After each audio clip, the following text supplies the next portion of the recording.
সম্মানিত হাজিরিন, আমাদের এই জিন্দেগিটা, এই জীবনের আরেক নাম হইল লড়াই বা সংগ্রাম। যে যেখানে যে অবস্থায় আছি, এইখান থেকেই আমি দুনিয়াতে একটু আরাম আইসে সুখে স্বাচ্ছন্দ্যে থাকার জন্য, একটু ভালো বহাল তবিয়তে থাকার জন্য আমরা সংগ্রাম লড়াই করে যাচ্ছি। আমরা সকলে এই দুনিয়াতে অনেক মানুষ রাস্তায় পড়ে থেকে আমরা বলি তারা পাগল। আসলে আমরা সবাই পাগল। কেউ আল্লাহর জন্য পাগল, কেউ ধর্মের জন্য পাগল, কেউ দুনিয়ার জন্য পাগল, কেউ ক্ষেত কামারের জন্য পাগল, কেউ সুন্দর বাড়ি গাড়ি করার জন্য কেউ পাগল, কেউ আবার তার মস্তিষ্কের বিকৃতি ঘটার কারণে মাজনুন, যেটা ইংরেজিতে বলে ম্যাড, পাগল হয়ে রাস্তায় ঘোরাফেরা করে, হ্যাঁ এক ধরনের পাগল। তো আমরা দুনিয়াতে সকলেই পাগল। আর সেই পাগলের মধ্যে স্তর বা সেক্টর আছে। যে সমস্ত ব্যক্তিরা দিন এবং ধর্মের জন্য, আল্লাহ এবং আল্লাহর রাসূলের জন্য পাগল থাকবে, তাদের দুনিয়ার জিন্দেগিও সফল, আখিরাতের জিন্দেগিও সফল। তো এই সফল হওয়ার জন্য আমরা মনে করি যে আমার এক আরা জমি আছে, আর এক আরা জমি যদি আমার ক্ষেতের সাথে কিনতে পারি, আমার টার্গেট পূর্ণ হইলে আমি সফল হয়ে গেছি। আমি মনে করি আমার বাড়ি একটা করছি, আর একটা বাড়ি যদি আরেকটা ছেলের জন্য করতে পারি, প্রাসাদ নির্মাণ করতে পারি, আমি সফল। আমার উদ্দেশ্য সঠিক। ছেলে দুইটা চাকরি করে, আরো দুইটা বেকার, ওই দুইটাকে যদি আমি চাকরি নিতে পারি, চাকরি ব্যবস্থা করাইতে পারি, আমি সফল। দুইটা ইটালিতে আর দুইটারে যদি সিঙ্গাপুর পাঠাইতে পারি, তাহলে আমি সফল। আমি একটা ফিশারি করছি, মাঝখানে চতুর্ভুজ আকারে ফিশারিটা হয় নাই। আমার এই ফিশারির 3 আরা বা 4 আরা জমিনের মধ্যে আরেকজনের 4 কাঠা জমি কন্যা বেহা হইয়া ভিতরে ঢুকে গেছে। এটা লেগে আমার এটা স্কোয়ার হইতেছে না। এখন আমার টার্গেট হলো এই মালিক যত টাকা দেয়, যখন বিক্রি করতে চাই, যত টাকাই লাগুক, এইটা আমি যদি কিনতে পারি, তাহলে আমার এই ফিশারিটা বর্গাকৃতির হবে, স্কোয়ার হবে, এইখানে আর অন্য কারো জমি জমা নাই। তখন মনে মনে বলবো আই এম সাকসেস, আমি সফল। আমি চেয়েছি যা, পেয়েছি তা। আল্লাহ পাক রব্বুল আলামিন বলেন, ও দুনিয়ার পাগলেরা, ও দুনিয়ার ইমানদার বান্দা বান্দীগণ,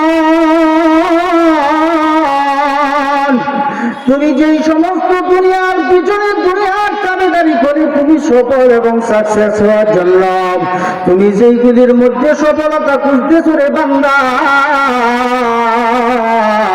এইগুলির মধ্যে তুমি সফলতা পাইবা না।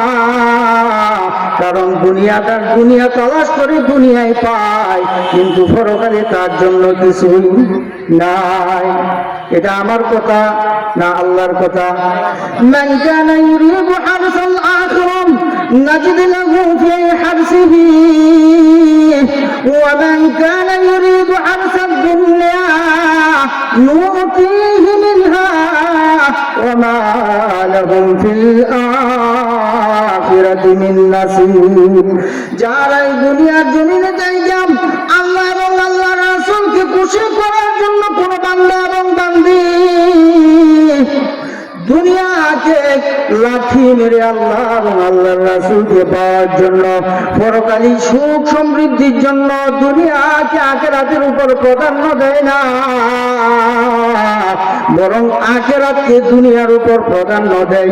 মুয়াজ্জিন আযান দিয়েছে, আল্লাহু আকবার। আল্লাহ বলেন আমাকে জামাতের জন্য আহ্বান করেছেন, এই জন্য আমার ব্যবসা বাণিজ্য, বেচা কিনা, চাকরি বাকরি সব কিছু পিছনে আগে হইল আমার আল্লাহর হুকুম, নামাজ। এইরকম আল্লাহ পাক রব্বুল আলামিন বলেন, বান্দা তুমি সফল হতে পারবে না। আমি আল্লাহ ঘোষণা করলাম সূরাতুল আলার মধ্যে, কুরআনুল কারীমের 114টা সূরা, তার মধ্যে একটা সূরার নাম সূরাতুল আলা। এই সূরার মধ্যে আল্লাহ তাআলা বলছেন কাদ আফলাহা মান তাযাক্কা, ওই সমস্ত ব্যক্তিরাই সফল যারা আত্মশুদ্ধি করেছে, যারা তার কলবটাকে যাবতীয় গুনাহ থেকে, হিংসা, বিদ্বেষ, অহংকার, তাকাব্বুরি, গীবত, শিরক, পরনিন্দা, পরচর্চা, লোভ, লালসা কে বিদায় দিয়ে যারা আল্লাহর জন্য পাগল হয়ে দুনিয়ায় বসে আছে, আল্লাহ এবং আল্লাহর নবীর জন্য পাগল, ওই সমস্ত ব্যক্তিদের অন্তকরণ যারা তার দিনটাকে আল্লাহর জন্য অক্ষ করে দিয়েছে, তাহারা একমাত্র সফল।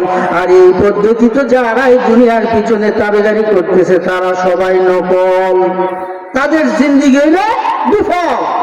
যে আল্লাহ তাআলা বলতেছেন কদ আফলাহা মান তাযাক্কা, অবশ্যই তারাই সফল, তারাই কামিয়াবি, তারাই সফলতার দ্বারা প্রান্তে পৌঁছেছে যারা তার আত্মাকে বিশুদ্ধকরণ করেছে, তাজকিয়াতুন নফস অর্জন করেছে, যে ব্যক্তি তার কলবকে পুত পবিত্র করেছে। সুবহানাল্লাহ। কারণ আমার মাথা থেকে পা পর্যন্ত গোটা বডি, ইংলিশে বলা হয় আমাদেরকে যে হিউম্যান বডি, মানব দেহ, বাংলায় বলি আমরা শরীর, মানুষের দেহ। আর এই মাথা থেকে পা পর্যন্ত এই বডিটা আমরা মরলে এই দেহের কোনো বিচার নাই, বিচার হবে রুহের। কিসে? রুহে, আত্মা। এই জন্য যে সমস্ত ব্যক্তির অন্তঃকরণের মধ্যে মানব দেহের কিছু রোগ আছে, রোগ হইল দুই ধরনের। একটা হইল শারীরিক রোগ, যে রোগের জন্য জ্বর হইলে, আমেশা হইলে, এজমা হইলে, মাথা ব্যথা, হেডাক, হ্যাঁ, যে কোনো ধরনের পেন হইলে, অস্টিওআর্থ্রাইটিস হইলে, সাইনোভাইটিস হইলে, ব্যাক পেন হইলে আমরা চিকিৎসকের কাছে যাই, চিকিৎসা নিয়ে তারা যা ট্রিটমেন্ট করে সেই ট্রিটমেন্ট অনুযায়ী তারা যা প্রেসক্রিপশন করে দেয়, তাদের সেই প্রেসক্রিপশন অনুযায়ী আমরা নিয়মিত ঔষধ সেবন করি। 14 দিন পরে সাক্ষাৎ করবেন, 1 মাস পর সাক্ষাৎ করবেন, 2 মাস পর সাক্ষাৎ করবেন, তাতে আমাদের কিছুটা রোগ সারাইতে আল্লাহ, ডাক্তারের কোনো ক্ষমতা নাই। এই জন্য মানব দেহের মধ্যে 2 ধরনের রোগ বাসা বেঁধে আছেন। একটা হলো শারীরিক রোগ, রোগের চিকিৎসার জন্য আমরা চিকিৎসকের কাছে যাই, ডাক্তারের ডিসপেন্সারিতে মেডিসিন কিনতে যাই, যে কোনো প্যাথোলজি ক্লিনিকে যাই, আমরা পরীক্ষা নিরীক্ষা করি, এইগুলি শারীরিক রোগ সারার জন্য। আর এই মানব দেহের মধ্যে আরেক ধরনের রোগ হইল আত্মার রোগ, আর সেই রোগগুলির জন্য রুহানিয়াতের ডাক্তার সচরাচর পাওয়া যায় না, যেখানে ইচ্ছা এখানেই পাওয়া যায় না। আল্লাহ বলি পীর মুকাম্মেল, পীর কামেল যে সমস্ত বুজুর্গানের দিন যেখানে আছে তারা আত্মার চিকিৎসা করে থাকেন। আপনার আমার অন্তরে যে রোগ বাসা বেঁধেছে, শারীরিক রোগের জন্য যেমন আমরা ডাক্তারের কাছে যাই, ফকিরের কাছে যাই, কবিরাজের কাছে যাই, ওই তাহাদের দেওয়া মেডিসিন অনুযায়ী যখন আমি সকাল বিকাল দুপুর দৈনিক 2 বার অথবা 3 বার সেবন করলে আমরা কিছুটা সুস্থ হই। এরকম আত্মার মধ্যে যে আমার রোগে বাসা বেঁধেছে, এই আত্মার রোগ সারানোর জন্য রুহানিয়াতের ডাক্তারের কাছে যাওয়ার দরকার আছে না নাই? এই রুহের ডাক্তারের কাছে গেলে তারা কিছু মেডিসিন দিবে, একটা প্রেসক্রিপশন দেয়া দিবে।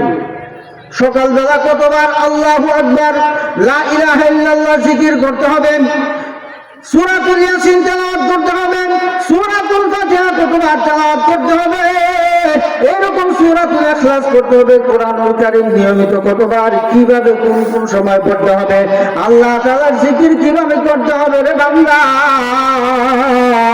ওই সমস্ত হক্কানি উলামায়ে কেরাম পীর মাশায়েখদের কাছে গেলে আমাকে একটা শিডিউল, একটা সিলেবাস দেয়া দিবে।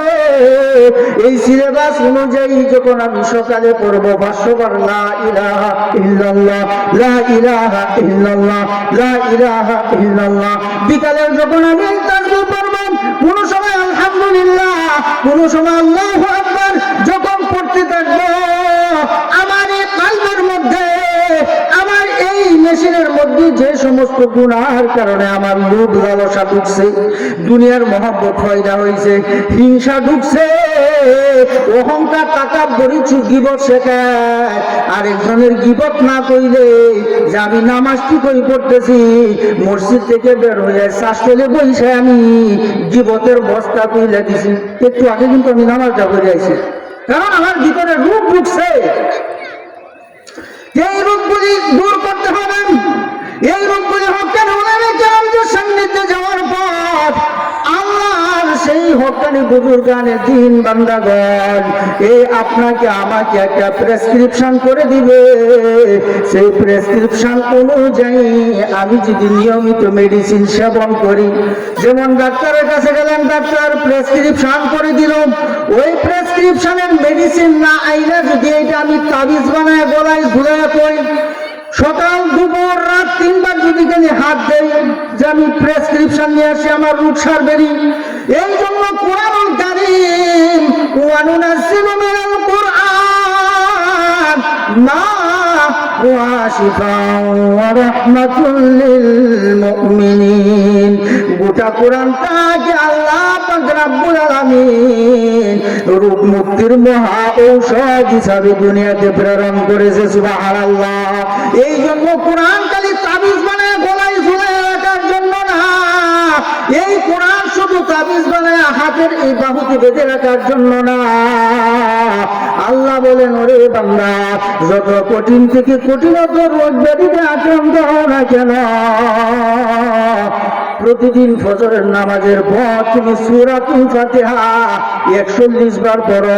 পড়ার পরেই পানিতে ফু দাও। কোন মুমূর্ষ ব্যক্তি রোগের উপর যায় ফুটকার দাও। এই সূরাতুল ফাতিহার অনেকগুলি নাম আছে, তার মধ্যে একটা নাম হলো সূরাতুশ শিফা, রোগ মুক্তির সূরা। সুবহানাল্লাহ। এই জন্য ডাক্তারের উপর ভরসা না করে কার উপর ভরসা? আল্লাহর উপর ভরসা করো। এই সূরাতুল ফাতিহা বেশি বেশি করে তোমার উপর এইরকম ফুটকার দাও। কোনো পানি অথবা তৈলাক্ত জিনিসের উপর ফু দিয়া শরীরে মাখো। পানির মধ্যে ফু দিয়া এটা মুমূর্ষ রোগীকে খাওয়াও। রোগ থেকে মুক্তি দিবে কে? আল্লাহ।